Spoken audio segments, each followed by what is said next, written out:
Et puis on apprend grâce aux Parisiens, Perico, que les plantes en pot, c'est facho.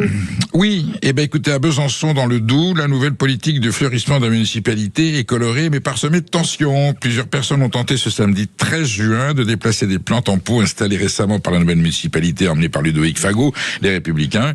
La municipalité a porté plainte. L'appel avait circulé ces dernières heures sur les réseaux. Un collectif de citoyens opposés à ce fleurissement à l'ancienne, voilà, appelé à se réunir à 15h sur le pont Battant, l'un des ponts du centre-ville de Besançon, pour déplacer les pots de grands palmiers en direction de l'hôtel de ville. Et le collectif continue, il se dit prêt à déplacer d'autres végétaux si la mairie n'agit pas pour que l'argent consacré à ce fleurissement soit destiné à d'autres sujets écologiques ou sociaux.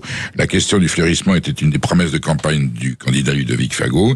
Il en a multiplié le budget, passant de 50 000 à 250 000 euros. Il faut quand même verdir, voilà. Et s'il n'y a pas de terre-plein, je vois pas comment on peut faire pour fleurir une fleuve. Donc voilà, une fois de plus, on a les écologistes qui partent dans des considérations absurdes. Voilà, les pots de fleurs, ça fait partie des pots de fleurs. C'est vrai que c'est mieux de les mettre en pleine terre. Les habitants d'une ville telle que Besançon, avec la chaleur qu'il va faire, ont droit quand même d'avoir un petit peu de verdeur, c'est curieux, c'est de la végétation, mais c'est pas la bonne végétation. Faut pas qu'elle soit en pot. Enfin, voilà. Pas jamais. La